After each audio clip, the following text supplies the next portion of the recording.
This form that I'd like to introduce or discuss is the VA form 21P as in Paul -534EZ. I repeat, it is the 21P-534EZ. This is the application for DIC, which stands for Dependency Indemnity Compensation, Survivor's Pension, and/or accrued benefits. This is a very lengthy form, can be somewhat intimidating. My recommendation is you have to take it one block at a time. I'm not going to go over each individual block with you. I will highlight what I consider to be some stumbling points or some situations that you need to be aware of before you start completing this form. It works in different sections. Obviously, Section 1 is the personal information, which is based on the veteran's information. You have to indicate whether you're applying for dependency indemnity or a survivor's pension. Now let me qualify between those two. A survivor's pension, or what used to be referred to frequently as a widow's pension, is income based. As long as the widow's income falls below the standard poverty line, which I think is currently around just under $9,300 per year, she can apply for a survivor's pension. Obviously, very few people have an income that low, but it is available. But it is income-based. When you talk about pension with the VA, you're talking about an income-based type benefit. Now, when you talk about what's called compensation and pension, which is what DIC is, Dependency Indemnity Compensation, number one, that's tax-free, and that is a benefit. Now, in order to qualify for DIC, or Dependency Indemnity Compensation, the veteran's death has to be either directly or indirectly related to service. And I guess I'll use a quick example.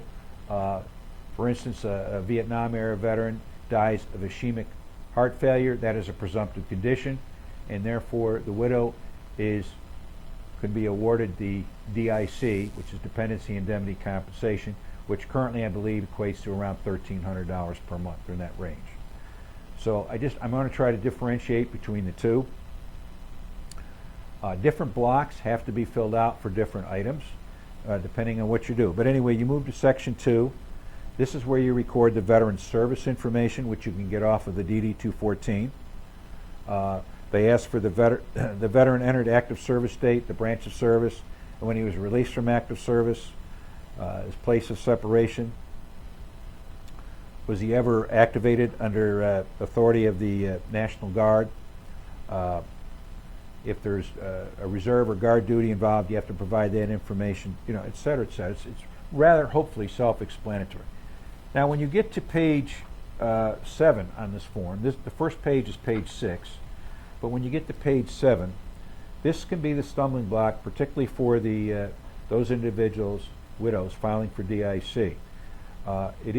The VA does require that all marriages be recorded for both the spouse and the veteran himself.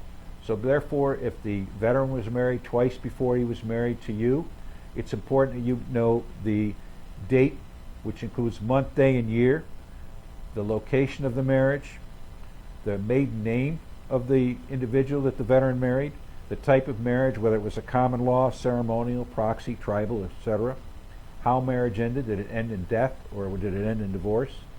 And basically the date, month, day, and year that the marriage terminated, the place where the marriage ended, whether it was city and state, etc., etc.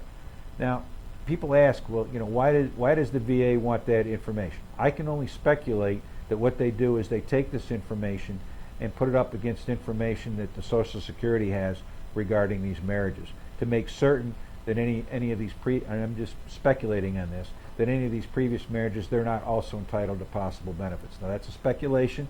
I'm just explaining. But I will tell you that I've worked enough of these claims that it's very important to provide this information, because otherwise the VA will send you back a letter requesting that information, and they do hold the widow accountable for providing that information.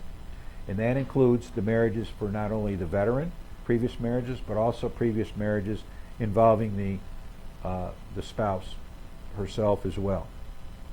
So That seems to be one of the major difficulties when I deal particularly with widows regarding the DIC. So I bring, since we're doing this video, I just want to bring that up.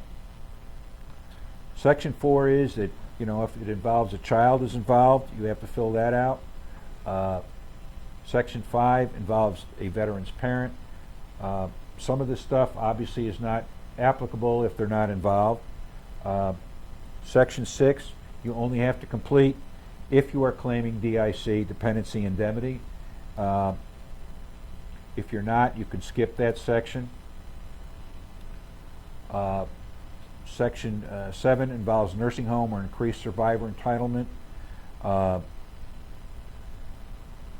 In the Section 8, you talk about income and assets. Now this only involves if you're applying for a survivor's pension or a parent's DIC. It does not apply if you're applying as a widow or children. I just want to make mention of that. So you got to be careful. You got to make sure you read these headings and try to understand what they're asking for. Again, if an individual is applying for a survivor's pension, it's important to understand that you have to provide, if you're getting Social Security, the gross Social Security amount, your any savings, any assets, stocks, bonds, etc. You have to be able to record that because there are certain regulations that you have to meet to qualify for a survivor's pension.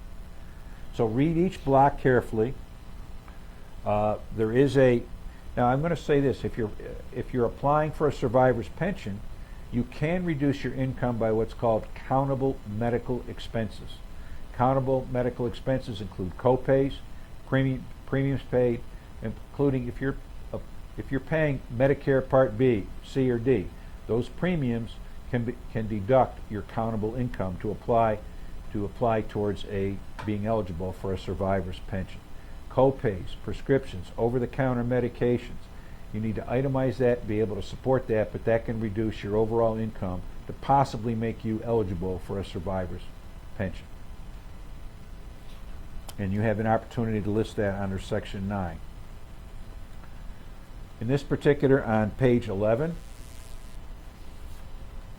I'm sorry, that was page 10 that I just talked about. Section 9 is on page 10. On page 11, you do need everything with the VA, as previously discussed, is direct deposit, similar to Social Security. So a survivor, whether it be for a pension or whether it be for a DIC, you need to provide your checking and savings account information as well as the routing and transit number and the name of the financial institution, because any awards that you would receive would be direct deposit. You do not have to provide a void check, just provide the accurate numbers, and I recommend that you double check and triple check to make sure those numbers are accurate. But again, you need to provide your checking or savings account number as well as the routing or transit number to that institution as well as the name of the institution. In Block 50A, the claimant, which is the individual applying for the benefit, it could be the widow or the survivor, signs, and obviously it's dated. Now there's a couple of additional sheets. There's a worksheet for assisted living, which is page 12, and there's also a worksheet for in-home attendant expenses. I'll let you review those. I would like to think that they're reasonably self-explanatory. Obviously, if you have questions, I'm sure you'll be in contact with us. Thank you very much.